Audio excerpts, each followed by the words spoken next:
Hello everyone, कैसे हैं आप सब। आशा है कि आप सब अच्छे होंगे, मस्त होंगे, बेहतर होंगे और आप अपनी पढ़ाई अच्छी तरीके से कर रहे होंगे। आज एक बार फिर से आप सभी का हमारे यूट्यूब चैनल सदगुरु कोचिंग क्लासेस में स्वागत है। आज आप सबके बीच कक्षा 10वीं अध्याय 3 जिसका नाम है दो चर वाला रैखिक समीकरण। उसमें हम पढ़ने वाले प्रश्नावली 3.1 यानी पहली प्रश्नावली।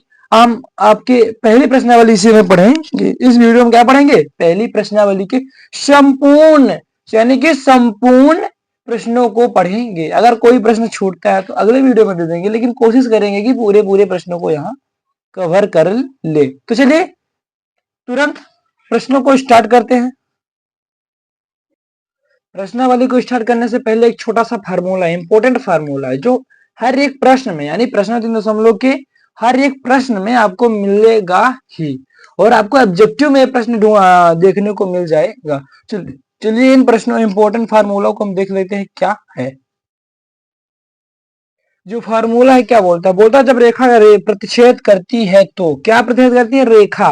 रेखा क्या करती है? जब रेखा क्या करी? प्रतिच्छेद करे तो क्या होगा? तब हमारा a1/a2 बराबर नहीं होगा किसके? b1/b2 को।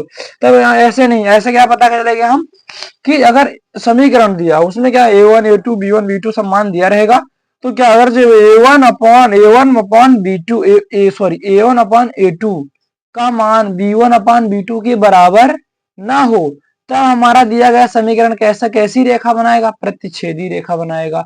और एक थोड़ी सी टॉपिक है और सब, उसका समीकरण कैसा होगा? संगत होगा। और उसके मान क्या होंगे? उसके मान क्या होंगे? कोई एक हल होगा, या फिर बोलो तो क्या? अद्वितीय हल। क्या? अद्वितीय हल। और क्या? संपाती है तो क्या? संपाती है तो a1/a2 बराबर है किसके? b1/b2 बराबर है c1/c2 है। यहाँ रेखा प्रतिच्छेद करती है, मैंने उसके आगे लिख दिया। यहाँ रेखा क्या है?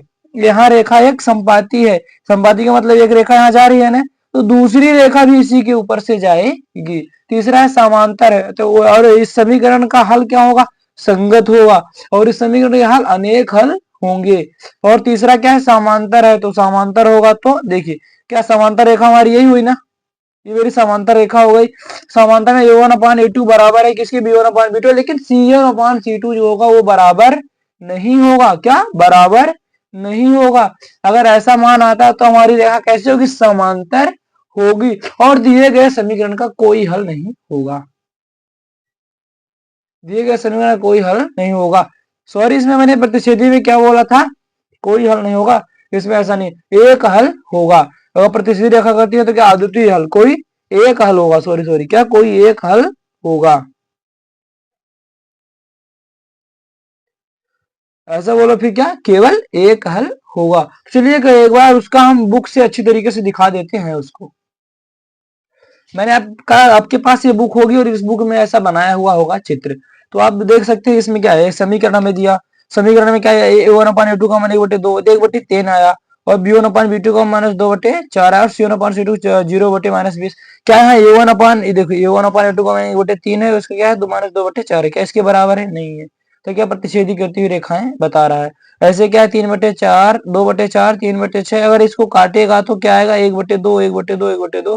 ये क्या है? तीनों तीनों मान क्या है? बराबर, इसलिए क्या? संपाती रेखा। समीकरण ये दिया है, इसका क्या है? 1/2 है, 2/4 है, लेकिन ये -4/12 है, तो काटे 4 कम 4, 4 3 12 यानी 1/3 आएगा। क्या? c1/c2 बराबर नहीं है इन मानों के, इसलिए रेखा क्या समांतर हो गए। हल क्या है? कोई हल नहीं होगा। आशा है आपको अच्छी तरीके से समझ में आया होगा। चलते हैं प्रश्नावली के प्रश्नों को फोड़ देते हैं और हल कर लेते हैं।